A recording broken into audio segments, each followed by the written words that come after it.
परम पिता परमेश्वर का मैं धन्यवाद करता हूं, जिसने हम सबके उद्धार के लिए अपना एकलौता पुत्र को भी रख नहीं छोड़ा, परंतु हमसे अपना पुत्र से भी बढ़कर प्रेम किया और अपना प्रिय पुत्र मसीह यीशु की क्रूस के लहू के द्वारा हम सबको पापों से उद्धार दिया। आप सभी प्रभु के प्रियजनों को, परमेश्वर के दास दासियों को, छोटे बड़े उम्र में सभी प्रियजनों को जय मसीह की मैं पेश करता हूं। प्रभु की उपस्थिति में आज भी हम परमेश्वर के वचन पढ़ने के हेतु एकत्रित हुए हैं। आज और हम लोग उसी विषय पर मनन करेंगे, स्वर्ग जाने की शर्तों के बारे में। जैसे मैं हमेशा बोलते आया, उद्धार मुफ्त में है। उद्धार परमेश्वर की अनुग्रह से है। उद्धार विश्वास के द्वारा है। ये तीन बात हमेशा हमें याद रखना है। उद्धार के लिए हमें कोई मेहनत नहीं करना है। नहीं करना मतलब हम कुछ कर नहीं सकते हैं, बात वो है। हमारे किसी भी कोशिशों के द्वारा हमें उद्धार प्राप्त नहीं कर सकते। इसीलिए परमेश्वर ने वह दान स्वरूप हमें दिया, सेत मित में। वो परमेश्वर की अनुग्रह के द्वारा है और हमारे विश्वास के द्वारा है। लेकिन हम उद्धार पाने की वजह से मन फिराव के योग्य फल लाना जरूरी है। हम उन्हीं बातों को स्वर्ग जाने की शर्तों के तौर पर मनन कर रहे हैं। अगर हमने उद्धार पाए तो अवश्य हमें उसका फल हमारे जीवन में लाना होगा। बिना विश्वास और मन फिराव के फल के हम उद्धार को सिद्ध नहीं कर सकते हैं। सिद्ध नहीं कर सकते हैं। तो इस बात पर बिल्कुल ध्यान देना। तो वो बात मैं प्रभु चाहें तो अगले हफ्ता आपको बताऊंगा, क्योंकि कई ऐसे विचार रहते हैं कि एक बार अगर उद्धार पाया या एक बार अगर जीवन की पुस्तक में नाम लिखा तो क्या वो मिटाया जा सकता है? उद्धार हमारा खो सकता है? ऐसे सवालें आते हैं। अब कुछ दिन पहले भी कुछ जगह पर ऐसा कोई बड़े भवंडर मचा और कुछ लोगों ने मेरा राय क्या है वचन के अनुसार, मैं क्या समझता हूं, उस शिक्षा के बारे में पूछ रहे थे। तो मुझे लगता है कि आप लोगों को भी मैं उस बात बता दूं, लेकिन आज नहीं, प्रभु चाहे तो अगले हफ्ता। आज और मैं इस बात को बताना चाहूंगा कि उद्धार पाने का या स्वर्ग जाने का या या यीशु मसीह के साथ जाने का शर्त क्या है। तो प्रभु यीशु मसीह हमें लेने आने वाला है। मसीह के साथ हमें जाना है। प्रभु यीशु पहली बार इस जगत में आया तो सब सबके लिए आया था, सभी मानव जाति के लिए आया था। हम सब जानते हैं बाइबल की सुनहरा वचन है ना, बाइबल की कुंजी पद कौन सा है? यूहन्ना 3 का 16। 16, यूहन्ना 3 का 16 है। यहां लिखा है क्योंकि, कोई बोल सकते हो, पढ़ना नहीं, बोल सकते हो कोई, बोलिए। क्योंकि परमेश्वर ने जगत से ऐसे परमेश्वर ने प्रेम जगत से रखा कि ऐसा प्रेम रखा दिया, कि उसने ताकि जो अपना कोई इकलौता पुत्र दे दिया, ताकि जो कोई इस पर विश्वास करे वो नाश न हो परंतु अनंत जीवन पाए।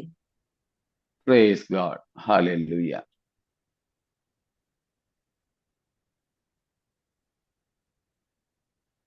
परमेश्वर ने जगत से ऐसे प्रेम रखा, वो जगत में सभी मानव समुदाय आता है, उनमें से कोई भी जनजाति छूटे नहीं है, सब के सब,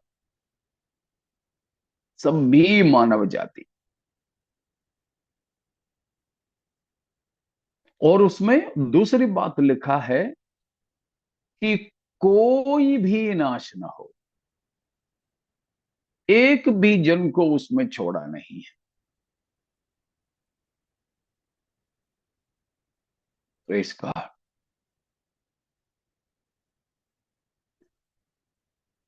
तीतुस 2 का 11 भी पढ़िएगा, तीतुस 2 का 11।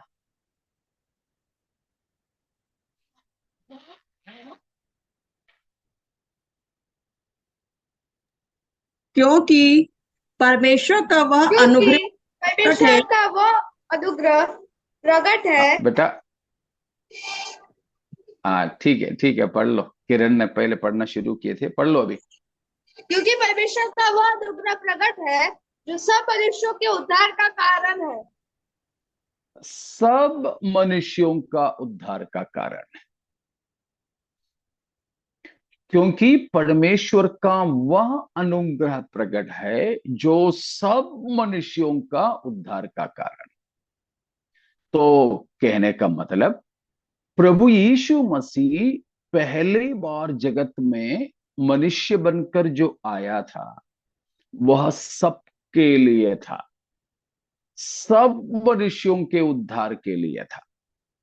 उनमें से एक भी जन नहीं छूटा है, सबका उद्धार के लिए था।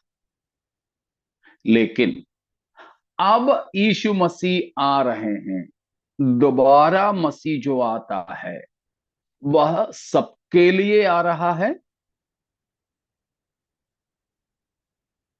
नहीं, नहीं। फिर किसके लिए? कलीसिया के लिए, अपने दुल्हन। कलीसिया के लिए, दुल्हन के लिए, बिल्कुल।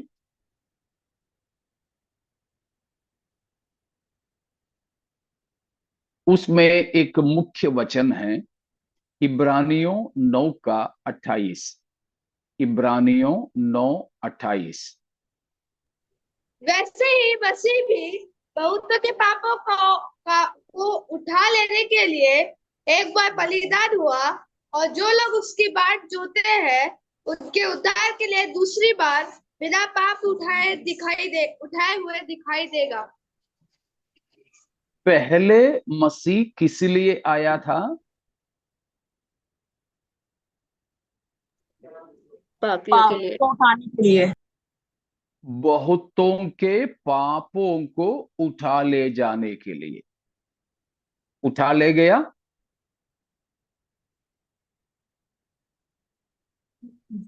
उठा ले गया।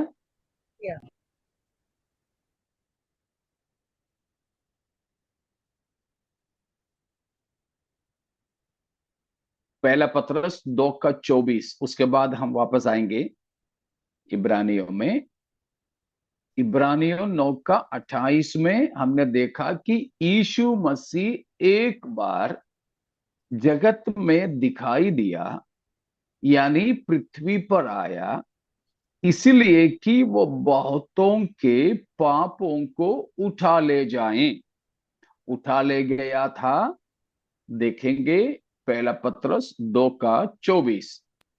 वह आप ही हमारे पापों को अपनी देह पर लिए हुए क्रूस पर चढ़ गया, जिससे हम पापों के लिए मरकर धार्मिकता के लिए जीवन बिताए। उसी के मार खाने से तुम चंगे हुए। Praise God. शुरुआत देखा, यीशु ने अपने ही शरीर में हमारे पापों को उठा लिया और क्रूस पर चढ़ गया। मिला पा रहे हो ना? इब्रानियों में बताया यीशु मसीह पहले जगत में इसलिए आया था कि हमारे पापों को उठा ले जाए। पतरस उसके लिए जवाब देता है कि हाँ, यीशु मसीह संसार में आया, हमारे पापों को अपना देह में लिया हुआ क्रूस पर चढ़ गया और पाप का प्रायश्चित मसीह ने कर लिया। पाप का निपटारा मसीह ने कर लिया। ठीक है, इतना समझ में आ गए?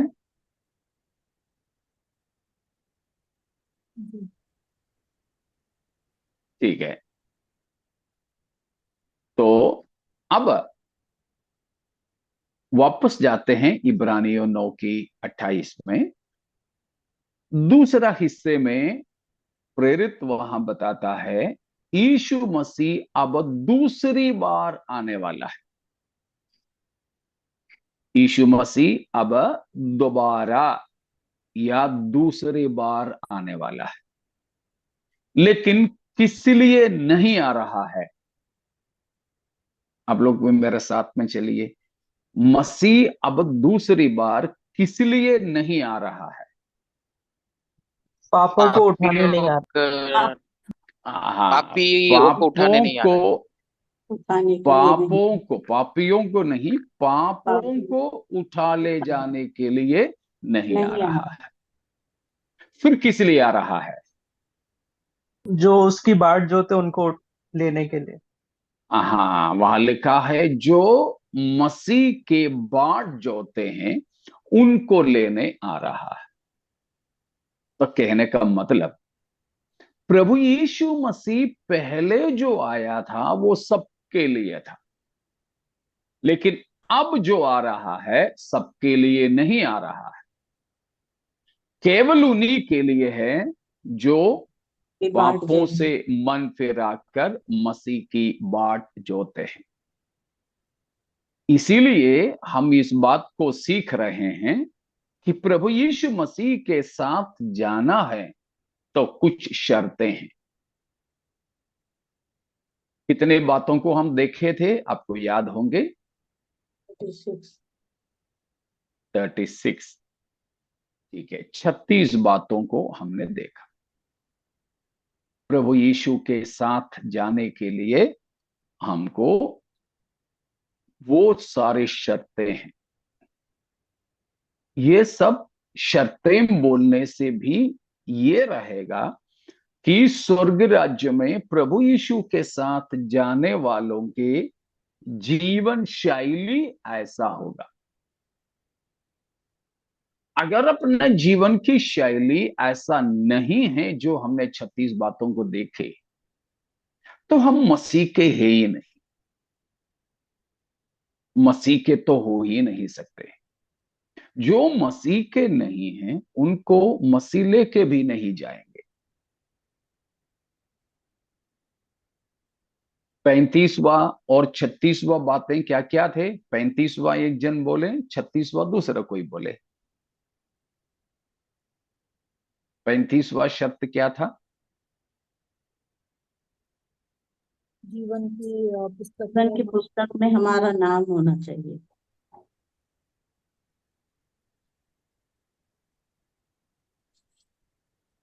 पैंतीसवा बात जीवन की पुस्तक में नाम होने की बात है। जी।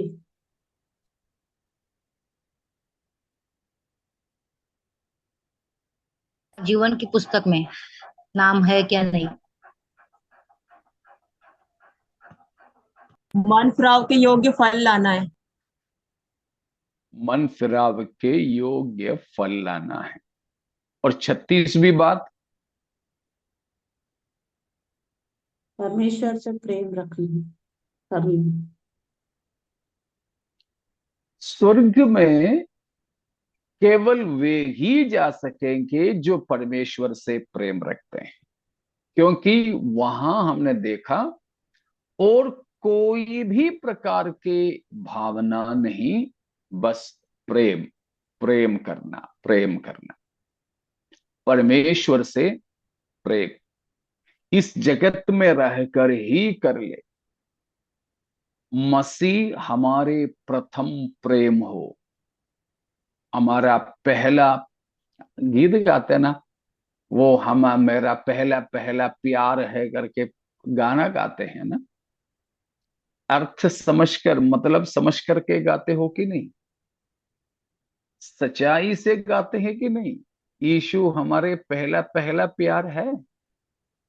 हमारे प्यार करने वालों की तालिका में सबसे ऊपर मसीह का नाम होगा, सबसे पहला नाम मसीह का होगा। यूं ही लिखने से बोलने से नहीं, वास्तव में मसीह से हम सबसे ज्यादा प्रेम करते हो।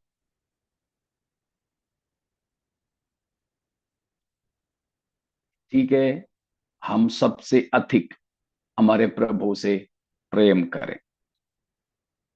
आज मैं आपको ये बात बताना चाहता हूं, या इतने में आप किसी को कोई शक है तो पूछिए।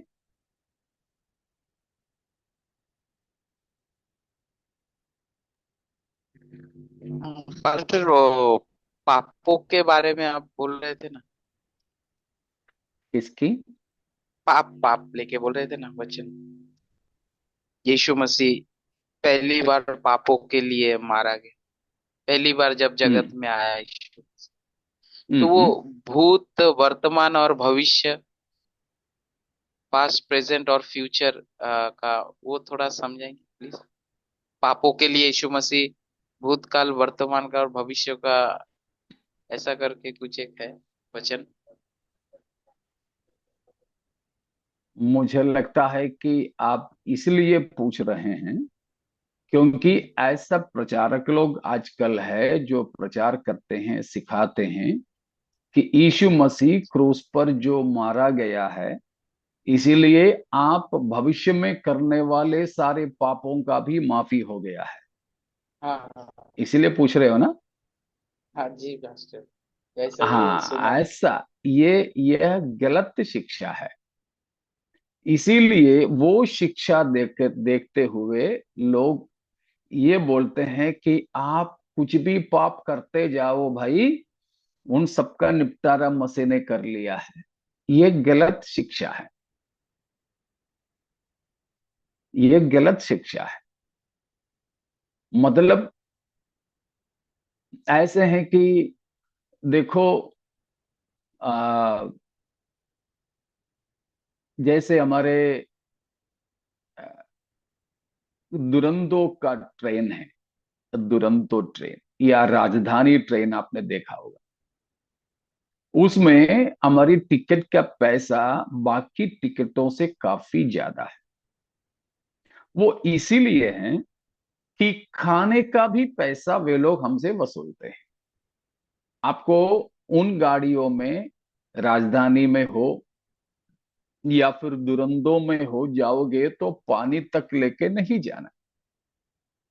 नहीं तो क्या है, अपन बोतलों में पानी भी भर के ले जाते हैं अपन को। इन गाड़ियों में जाएंगे तो पानी लेके नहीं जाना है।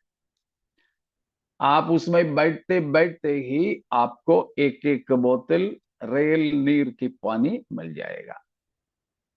पानी से लेकर, खाने से लेकर सारी चीजों का पैसा आपसे वसूला है।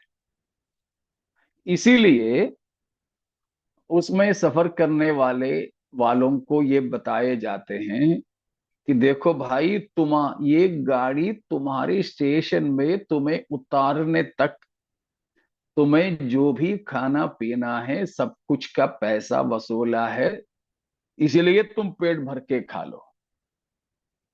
एक बोतल पानी दे दिया, खत्म हो गया तो दोबारा आप ले सकते हो। आपको दोपहर के समय में दाल चावल रोटी और शायद पनीर की सब्जी दे दिया, दो रोटी थोड़ा सा चावल, आपका पेट नहीं भरा, आप उनसे बोल सकते हैं भाई मुझे ये और चाहिए, क्योंकि आपका खाने का, उतरने तक खाने का सारा पैसा पहले ही जमा कर चुका है। इसलिए आप खाते जाओ, दोबारा पैसा नहीं भरना। यह मामला नहीं है मसीह की क्रूस की। मैंने उद्धार पाया तो तब तक का मेरा पाप क्षमा हो गया। ये गलत शिक्षक लोग लोगों को ऐसे धोखा देते हैं कि भाई तुम्हारा अभी तक का नहीं, मरने तक तुम जो भी पाप कर लोगे पहले ही वो क्षमा हो चुका है। इसीलिए सुनने वाले क्या करते हैं, अरे मेरा तो पाप क्षमा हुआ है, अब जो भी कर लूं कुछ भी मेरा ऊपर कोई असर नहीं करेगा, सब माफ हो गया है, करते जाओ भाई पाप। यह गलत है। यीशु मसीह सारे मनुष्यों के पापों को उठा ले गया। मतलब जो लोग पहले जीवित थे उनके भी पाप मसीह ने उठा लिया, जो लोग वर्तमान में जीवित है उनका भी पाप मसीह ने उठाया, और अभी पैदा होने वाले हैं उनका भी पापों को मसीह ने उठाया। जो लोग अब तक यीशु मसीह पर विश्वास किए हैं उनके भी पापों को उठाया, और भविष्य में मसीह पर विश्वास करने वाले हैं उनके भी पापों को मसीह ने अपने शरीर में उठा ले गया। लेकिन स्वर्ग राज्य जाने की शर्तों के बारे में हम यह इसीलिए सीख रहे हैं, जो मसीह में एक बार विश्वास करके पापों की क्षमा पाए हैं, उद्धार पाए हैं, वे दोबारा पापों में जीवन नहीं बिताएंगे, वे दोबारा पापों में जा ही नहीं सकते हैं। ऐसे जाएंगे तो उनका उद्धार का अनुभव नष्ट हो जाएगा, ऐसों का नाम जीवन की पुस्तक से मिटाया जाएगा, जिसके बारे में विवरण मैं अगले हफ्ता दूंगा करके मैं शुरुआत में बताया था। इसीलिए कोई भी धोखे में ना रहें कि झूठे प्रचारक और भविष्यद्वक्ता लोग हमको वचन की गलत व्याख्या देकर धोखे में ना रखें कि हमारे भविष्यकालीन, हम अपने जीवन में भविष्य में करने वाले पापों को भी यीशु मसीह ने मिटा दिया है, क्षमा किया है, इसीलिए हम कुछ भी पाप करो तो कोई असर नहीं करेगा। यह बड़े जहरीला गलत शिक्षा है, कोई धोखे में ना रहे। ठीक है।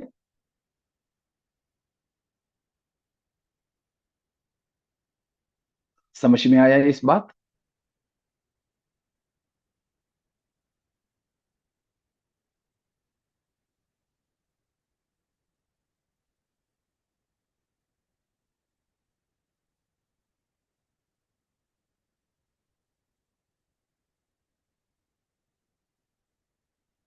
मसीह सब मनुष्यों के पापों को उठा ले गया।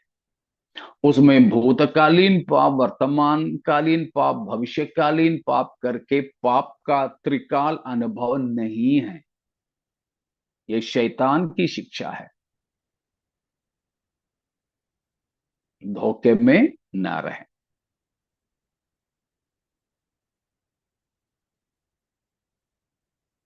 ठीक है।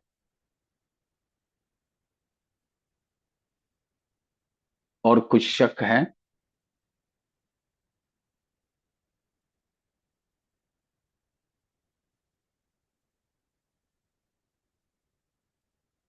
नहीं। तो फिर अब थोड़ा समय मैं आपको यह बात बताने के लिए चाहूंगा।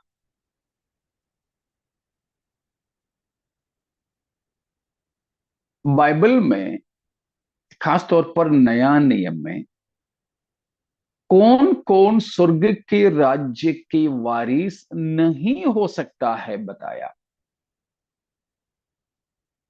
उन बातों को हम देखेंगे, उन वचनों को हम देखेंगे, सारे वचन नहीं, कुछ मुख्य मुख्य वचनों को, बाकी मैं आपके लिए गृहपाठ में छोड़ दूंगा।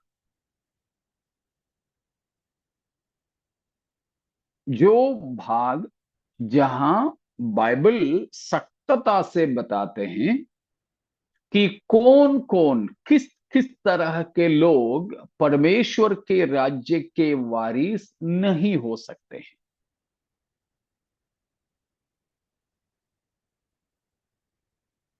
उसमें सबसे पहली बात, जो अपने पापों से मन नहीं फिराता वह स्वर्ग राज्य नहीं जा सकेगा। जो अपने पापों से मन नहीं फिराता वह स्वर्ग के राज्य नहीं जा सकता।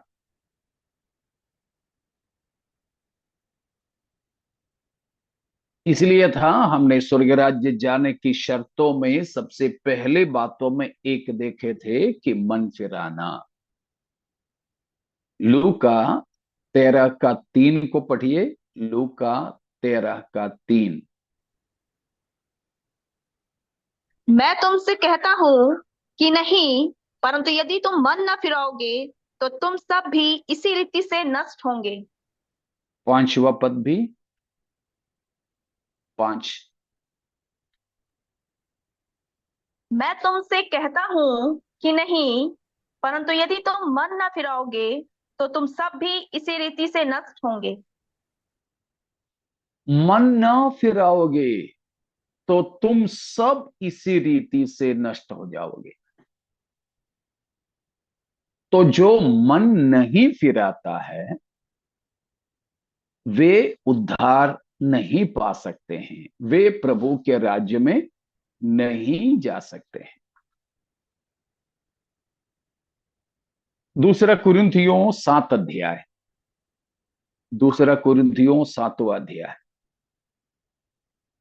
उसकी 8वां पद। क्योंकि उसका यद्यपि 9 मैंने 9 पढ़, 9 और 10 को पढ़ लो बेटा। अब मैं आनंदित हूँ, पर इसीलिए नहीं कि तुमको शोक पहुंचा, वरन इसीलिए कि तुमने उस शोक के कारण मन फिराया, क्योंकि तुम्हारा शोक परमेश्वर की इच्छा के अनुसार था कि हमारी ओर से तुम्हें किसी बात में हानि ना पहुंचे। क्योंकि परमेश्वर भक्ति का शोक ऐसा पश्चाताप उत्पन्न करता है जिसका परिणाम उद्धार है, और फिर उससे पछताना नहीं पड़ता, परंतु सांसारिक शोक मृत्यु को उत्पन्न करता है। हाँ, ऐसा भी पछतावा है जो उद्धार को नहीं दिला सकता। तो ऐसा पश्चाताप या ऐसा पछतावा भी लोग करते हैं जो उद्धार को नहीं उत्पन्न करता है। कुल मिलाकर कौन स्वर्ग के राज्य में नहीं जा सकता, बाइबल बताया है, जो अपने पापों से पश्चाताप करके मन नहीं फिराता है वो।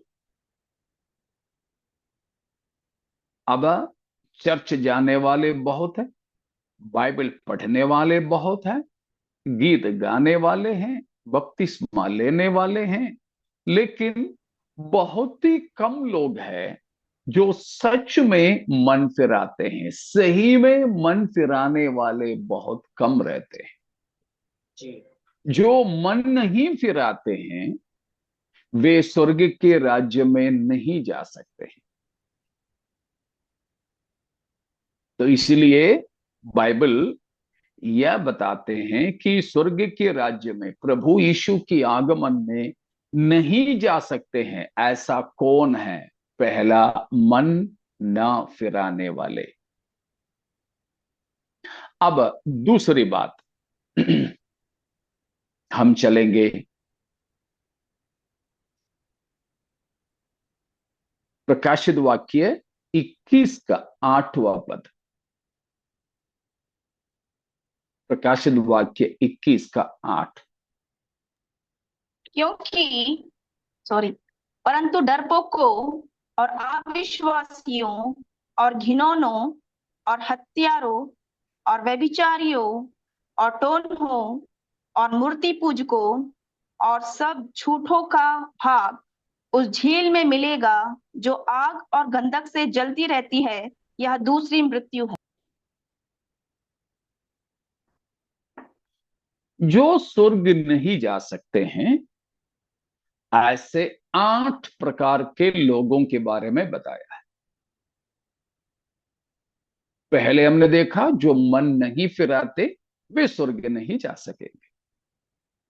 दूसरा, यहां प्रकाशित वाक्य 21 की 8 में बताया है 8 प्रकार के पाप या पापियों के बारे में। पहला है अविश्वासी, है ना? कौन है अविश्वासी? यीशु मसीह पर विश्वास न करने वाले। हमने अभी किसी भाई ने जो पूछा उसके जवाब में देखा कि यीशु मसीह ने सबके पापों को उठा ले गया, सबके पापों को। लेकिन सबके पाप उठा ले गया करके सबको उद्धार नहीं मिलेगा। उद्धार मिलने के लिए एक एक व्यक्ति को व्यक्तिगत तौर पर यीशु मसीह पे विश्वास करना होगा। जो लोग यीशु पर विश्वास नहीं करते हैं उनका नाम है अविश्वासी। अविश्वासी प्रभु यीशु के साथ स्वर्ग जा पाएंगे? बिल्कुल नहीं।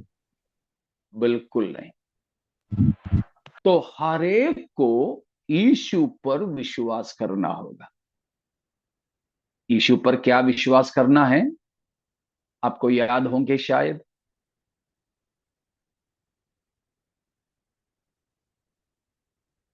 उद्धार पाने के लिए यीशु पर क्या विश्वास करना है हमें? यीशु मेरे वो लिए मेरे मानव पापों के लिए बना है। जगत में आया और मेरे पापों के लिए वो मारा गया, गाड़ा गया और तीसरे दिन जिंदा हुआ। ठीक है, उससे पहले एक बात हमें विश्वास करना है। वो आपने जो बोला सही है, लेकिन वो दोबारा है, दूसरी बार। पहली बार हमें जो विश्वास करने की बात दूसरा कुछ है। यीशु ही प्रभु है। यीशु ही प्रभु है। यीशु ही मसीह है। यीशु ही मसीह है। एक एक बिंदु छोटा है अभी भी। यीशु परमेश्वर का पुत्र। हाँ, यीशु परमेश्वर का पुत्र मसीह है, ये हमें विश्वास करना है।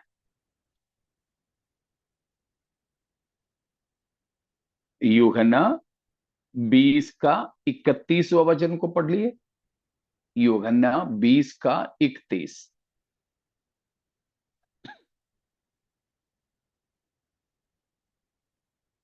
परंतु ये इसलिए लिखे गए हैं कि तुम विश्वास करो यीशु ही परमेश्वर का पुत्र मसीह है और विश्वास करके उसके नाम से जीवन पाओ। हाँ, तो हमें सबसे पहले उद्धार दिलाने वाला विश्वास यह करना है कि यीशु कौन है। यीशु कौन है? परमेश्वर का पुत्र मसीह। परमेश्वर का पुत्र मसीह है, यह हमें विश्वास करना है। यीशु को परमेश्वर का पुत्र मसीह जानकर अंगीकार करना है। अब और क्या विश्वास करना है? रोमियो 10:9।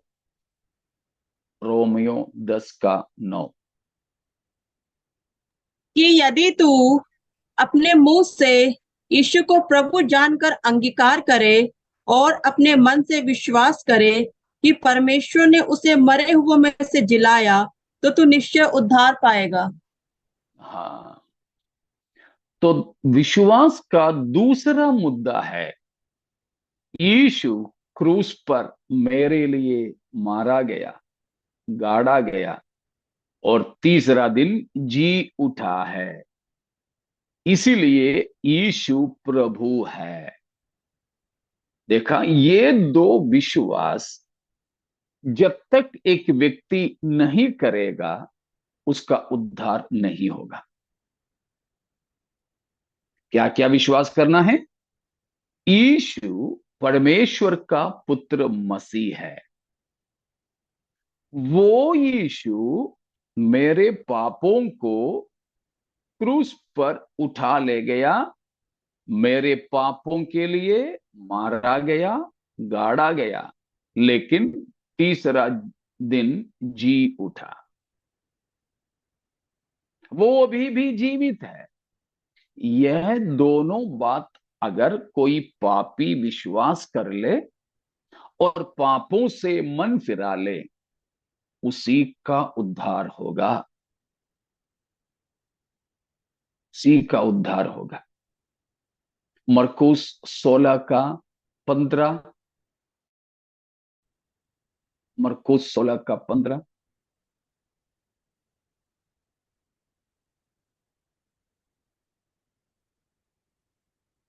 और उसने उनसे कहा, तुम सारे जगत में जाकर सारी सृष्टि के लोगों को सुसमाचार प्रचार करो। जो विश्वास करे और बपतिस्मा ले उसी का उद्धार होगा, परंतु जो विश्वास ना करेगा वह दोषी ठहराया जाएगा। हाँ, जो विश्वास करें और बपतिस्मा लेगा उसी का उद्धार होगा। जो विश्वास नहीं करेगा वो दोषी ठहराया जाएगा। तो प्यारो, अविश्वासी लोग परमेश्वर के राज्य में नहीं जा सकते। कौन है अविश्वासी? जो यीशु पर विश्वास नहीं करता है। क्या विश्वास नहीं करता है? यीशु परमेश्वर का पुत्र मसीह है, वो मेरे पापों के लिए मारा गया, गाड़ा गया, जी उठा। विश्वास नहीं करता हो वह उद्धार नहीं पा सकता है, चाहे वो कितना भी अच्छा मनुष्य हो, बहुत ही भला व्यक्ति हो, दान धर्म करने वाला हो, किसी को कोई नुकसान न पहुंचाता हो। एक व्यक्ति चाहे कितना भी अच्छा इंसान है तो भी उद्धार नहीं पा सकता जब तक यीशु पर विश्वास ना करे। आज भी हमें सुनने वालों में से कोई भी यीशु पर इस तरह विश्वास नहीं करता हो, आपसे अनुरोध है कि आप ईसाई बनने के लिए नहीं, धर्मांतरण करने के लिए नहीं, या फिर और कोई लाभ के लिए नहीं, स्कूल की एडमिशन के लिए, नौकरी के लिए, शादी होने के लिए, पैसा मिलने के लिए, इन किसी बात के लिए नहीं, परंतु उद्धार पाने के लिए, स्वर्ग जाने के लिए, नरक से बचने के लिए आप यीशु पर विश्वास करें, क्योंकि यीशु ही सारे मनुष्यों के पापों को उठा ले गया था। ठीक है, आप लोगों को समझ में आ रहा है इन बातें? Yes pastor, yes. Yes pastor ji. ठीक है, ठीक है। वापस चलेंगे प्रकाशित वाक्य 21 की 8 में 8 प्रकार के लोग स्वर्ग नहीं जा सकते हैं। वहां जो बताया उसमें हमने देखा कि जो अविश्वासी है वे स्वर्ग नहीं जा सकते। फिर बताया है घिनौने। कौन है घिनौने? घिनौने काम करने वाले लोग हैं घिनौने, गंदे काम करने वाले।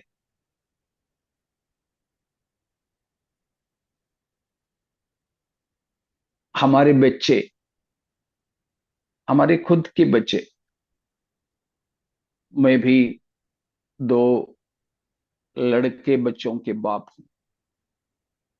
मेरे घर में 17-18 भांजे भतीजाएं हैं। वे भी सब मेरे सामने पैदा हुए, पले बढ़े। अब उनमें से भी मेरे भांजे भतीजों के भी किसी किसी के बच्चे हैं। तो इन सभी बच्चों को मेरे सामने मैंने पले बढ़े देखा। और कलीसिया में भी हमारे बच्चे हैं, उनको भी मैंने देखा। तो उस अनुभव से बता रहा हूं कि हमारे बच्चे जब बचपन में, शिशुपन में बाथरूम करते हैं, संडास करते हैं, कभी कभी तो बाथरूम संडास वगैरह करके उसी में हमारे बच्चे पड़े रहते हैं। अक्सर उस समय पापा लोग उससे पहले नहला धुला के, डायपर वगैरह पहना के, पाउडर क्रीम लगा कर दे दें तो पापा उठा करके बिल्कुल खिलाएंगे, प्यार करेंगे। लेकिन बच्चे जब इस तरह गंदगी में पड़ा हो तो पापा तो उसी समय बुलाएंगे, पत्नी को आवाज देगा, बच्चे की माँ को, आओ देखो क्या हाल में है। क्यों? नहीं, उस समय पापा, नहीं तो उस समय शायद कोई मेहमान आए तो वो इस बच्चे को उठा नहीं सकते, गंदगी में है, गंदगी में है। तो कुछ कुछ माँ लोग उस समय बोलती भी, अच्छा ऐसा है तो फिर मम्मी चाहिए ना। चाहे माँ उस समय खाना भी खा रही हो तो खाना आधे में छोड़कर दौड़ कर आनी पड़ती है। क्यों? बच्ची उस समय ऐसे हाल में है कि हम उसे उठा नहीं पाते, गंदगी में है, गंदगी में। तो हमारे खुद की बच्चे जब इस स्थिति में हैं तो हम उसको नहीं उठा पाते। कुछ लोग तो उस तरफ मत देखेंगे भी नहीं, मुंह मोड़ लेते हैं करके। ये हाल है घिनौनी स्थिति। हाँ, लेकिन माँ तो ले जाकर उसको नहला धुला करके सुंदर बनाकर फिर ला देते हैं। उसी को, उसी अवस्था को जरा आत्मिकता में सोचे कि पापों में, घिनौने कामों में लिपटे हुए रहने वाले लोग, गंदे कामों में रहने वाले लोग, जिसकी चर्चा तक शर्म दिलाने वाली बात है। आप मेरे साथ आ रहे हो? घिनौने लोग। देखिए इफिसियों की पत्री में हम इससे पहले एक बार पढ़ चुके हैं, लेकिन एक और बार पढ़ेंगे। 5 अध्याय, उसका 11वां और 12वां पद को पढ़ेंगे। अंधकार के निष्फल कामों में सहभागी ना हो, हाँ, वरन उन पर उल्हाना दो क्योंकि उनके गुप्त कामों की चर्चा भी लज्जा की बात है। जिनकी गुप्त बातों की चर्चा भी लज्जा दिलाने वाली बात होती है, ऐसे काम करने वालों का नाम है घिनौने, जो स्वर्ग के राज्य में नहीं जा सकेंगे। परमेश्वर के राज्य में न जा सकने वालों के तालिका में हमने अभी तीसरी नाम को देखा है, घिनौने। कौन है घिनौने? घिनौने काम करने वाले, अर्थात जिनकी गुप्त बातों की भी चर्चा बड़ी लज्जा की होती है, शर्मिंदा करने वाले जैसा जिंदगी बिताने वाले, गुप्त पापों में लिपटे रहने वाले, गंदे कामों में फंसे रहने वाले,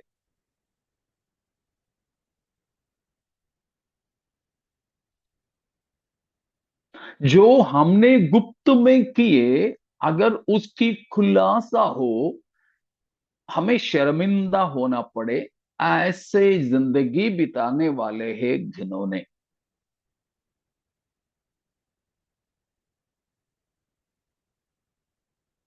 ऐसे वाले लोग प्रभु के राज्य में नहीं जा सकेंगे, चाहे वो मंच पर कितने भी अच्छा प्रचार करता हो, कितना भी अच्छा प्रार्थना करता हो, लेकिन अपने जीवन में, अपने गुप्त जीवन में भी गंदे काम करते हो, गंदी बातें रखते हो,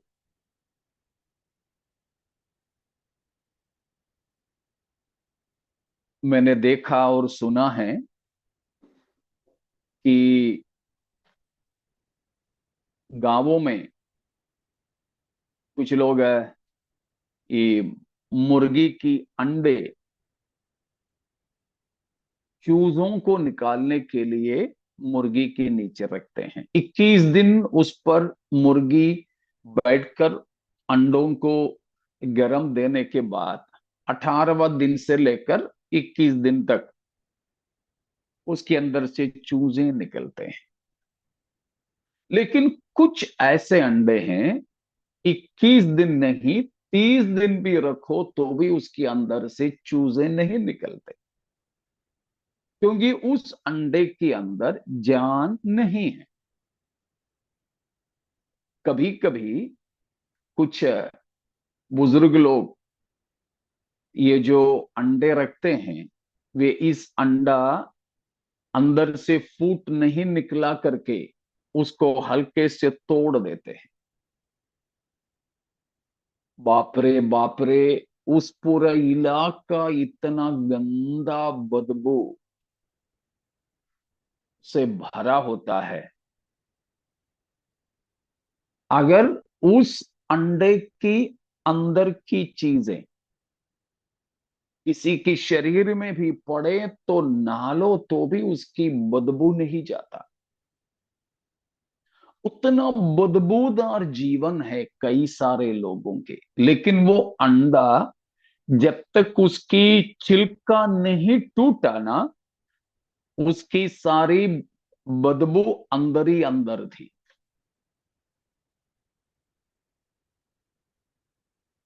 उसका छिलका नहीं छूटा करके अंडा ठीक नहीं है, गंदा है।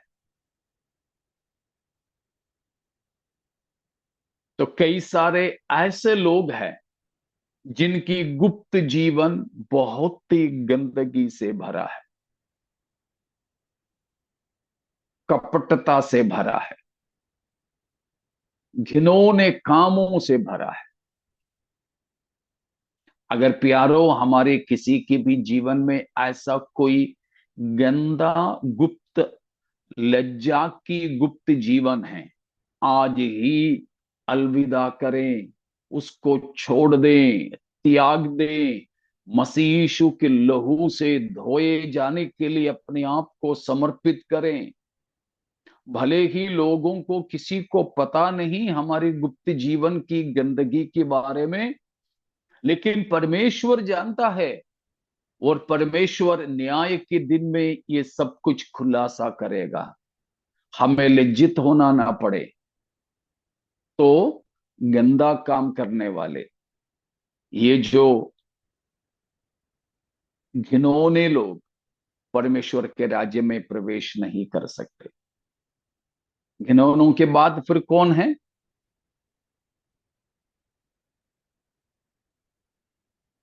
घिनौने, अविश्वासी लोग, घिनौने लोग और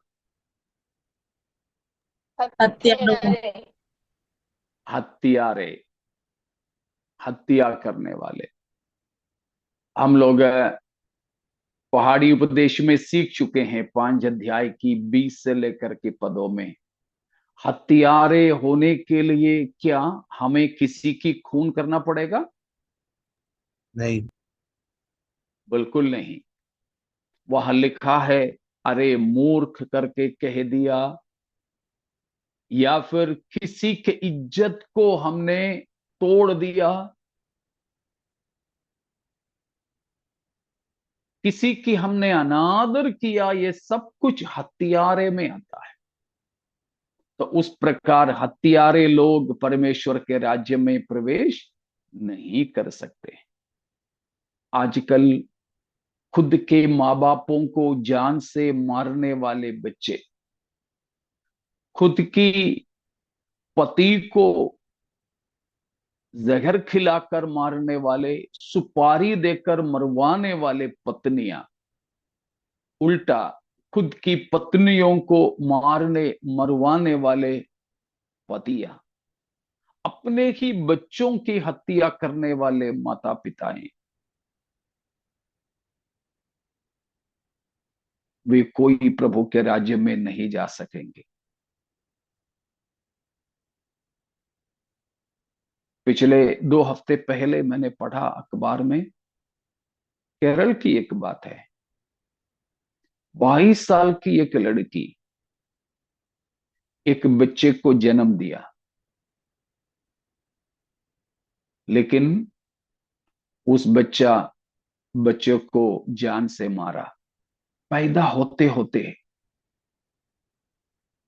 खुद की मां, केस चालू है। तो खुद की माता पिता, पति पत्नी, ये सब हत्या करते हैं। कुछ लोग ऐसे भी हत्या करते हैं कि पति पत्नी अपने बच्चे को मां की कोख में ही खत्म कर देते हैं। भ्रूण हत्या, अबॉर्शन, वो भी पाप है। ऐसा भी हत्या करने वाले परमेश्वर के राज्य में नहीं जाएंगे। आगे को ये सब जान करके ऐसा किसी भी हत्या कोई ना करे। जीवन में कभी कुछ हुआ है, परमेश्वर से माफी मांगे, क्षमा चाहें प्रभु से। तो शारीरिक तौर पर भी खून करने वाले, बच्चों को पेट के अंदर ही अंदर खत्म करने वाले, शायद आप एक डॉक्टर हो सकता है, हो सकती है, आप एक नर्स हो सकती है। आपके पास आने वाले किसी दंपति के, किसी स्त्री के पेट के अंदर ही बच्चे को मारने का इलाज आप कर लोगे तो आप भी हत्यारा डॉक्टर होगा, परमेश्वर के राज्य में प्रवेश नहीं कर पाओगे। और खून करना ही जरूरी नहीं, जैसे मत्ती 5 की 20 से लेकर पदों में बताया, जैसा भी खून करोगे तो भी हत्यारा माने जाएंगे, वे प्रभु के राज्य में नहीं प्रवेश कर सकेंगे। हत्यारे। उसके बाद कौन है?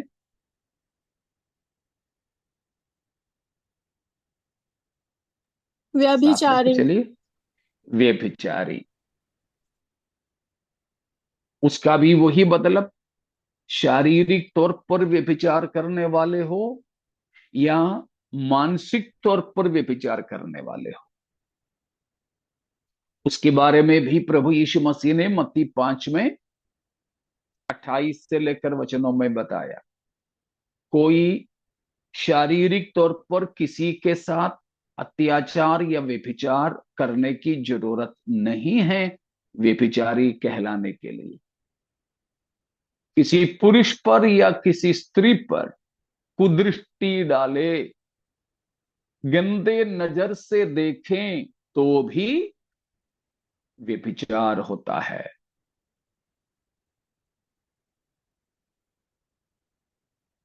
प्यारों, इस पाप से भी बचे रहें। शायद बहुत सुंदर स्त्रियां, पुरुष, लड़के लड़कियां हमारी सामने आएंगे, टीवी में, इंटरनेट पे, यूट्यूब में वगैरह वगैरह, बहुत गंदे वीडियोस, फोटोज सब हमें मिलेगा। उन किसी भी बातों पर हमारे नजर को ना रखें। जहां हमें नजर बंद करना है वहां हमें नजर बंद करना है। नजर को खोलकर किसी की भी नंगापन का, पाप की मजा नहीं लेना है। केवल अपने ही जीवन साथी, केवल अपने ही पति, अपनी ही पत्नी के साथ ही हम आनंद मनाएं, आनंदमय पारिवारिक जीवन बिताएं। इस शारीरिक अभिलाषाओं के पीछे हम चलते चलते पाप ना करें। क्षण भर की सुख के लिए अनंतता को ना खोएं। क्षण भर की मजा के लिए स्वर्ग राज्य में परमेश्वर के साथ का सर्वकालिक जीवन और आनंद को ना खोएं। शैतान हम किसी को व्यभिचार की पापों में ना फंसा सके। बिल्कुल हम इन बातों पर ध्यान देना है। व्यभिचार करने वाले यानी व्यभिचारियां परमेश्वर के राज्य में प्रवेश नहीं कर सकते हैं, परमेश्वर के वचन बताता है। Praise God.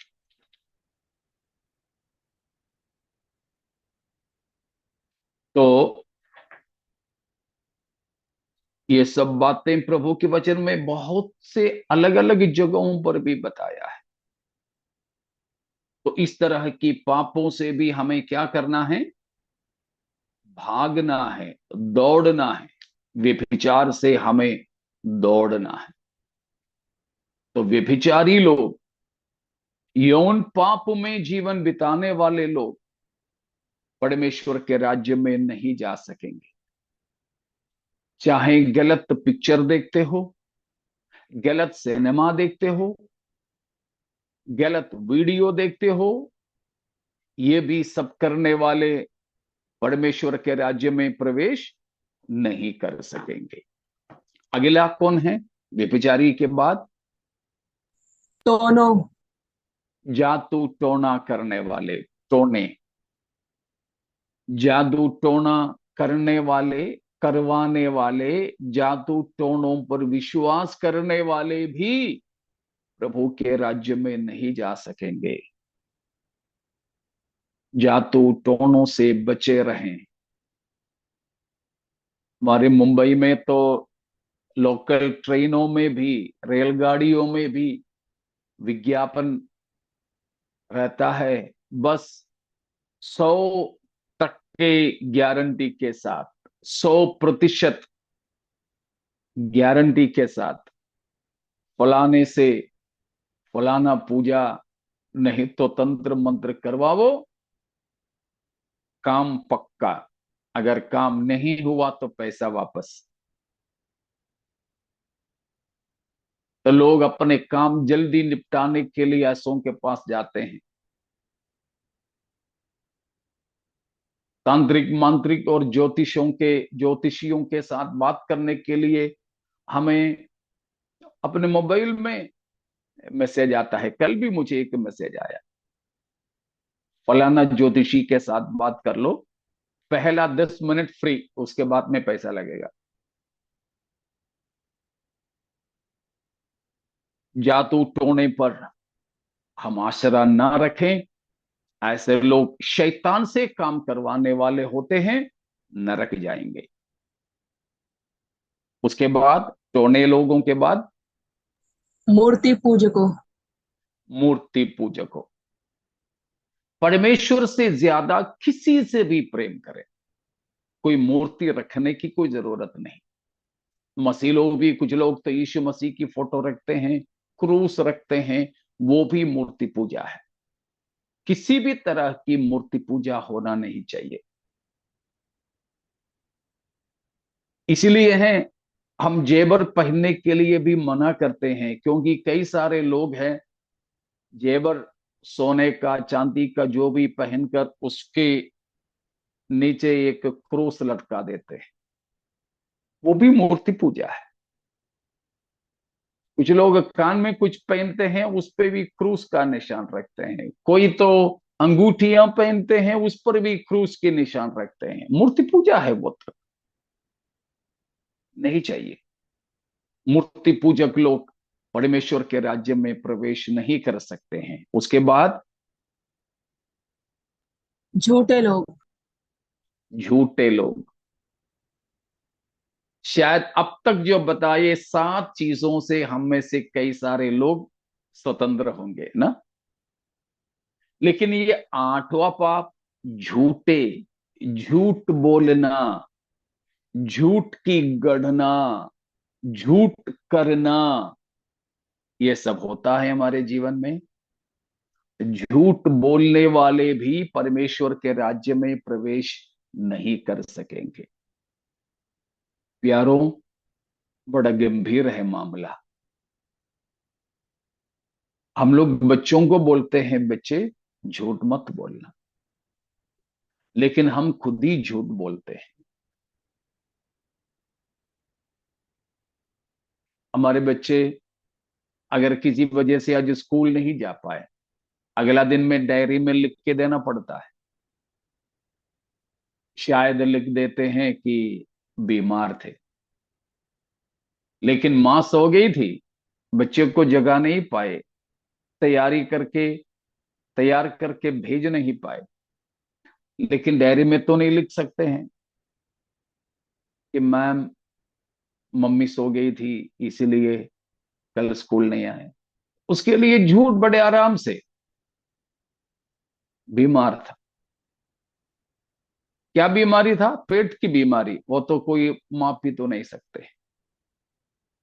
पेट दर्द था, पेट की बीमारी थी, पेट खराब था। किसी भी प्रकार की झूठ ना बोले। हम सच्चे हो। हमारे प्रभु सच्चा है। सच्चा है प्रभु, तू झूठा नहीं है, तो पवित्र पवित्र है। उस परम पवित्र सच्चा परमेश्वर के संतान हम भी झूठ ना बोले, और हम भी निरंतर सच्चाई में अपना जिंदगी को व्यतीत करें। प्रभु के हाथों में अपने जीवनों को हम समर्पित करें। और भी कुछ बातें हैं, प्रभु की आगमन में देरी हो तो हम अगले हफ्ता उन बातों को सीखेंगे। तो प्यारों, हम ये देख रहे थे, 36 बातों को देखा कि प्रभु के राज्य में जाने की शर्तें। उसके बाद आज हमने 9 और बातों को ऐसे देखे जो लोग, किस प्रकार के लोग प्रभु के राज्य में नहीं जा सकेंगे। तो हम सावधान रहें। हमारी प्रथम उद्देश्य प्रभु के साथ में जाना है, यीशु के साथ अपने जीवन को व्यतीत करना है। हमारे प्रभु दोबारा आने वाला है। अब आता है पापों को उठा ले जाने के लिए नहीं, परंतु अपने बाट जो होने वाले पवित्र लोगों को अपने साथ ले जाने के लिए। तो यीशु मसीह की आगमन के लिए तैयार हो जाएं। इन वचनों के द्वारा परमेश्वर हम सबों को आशीषित करें।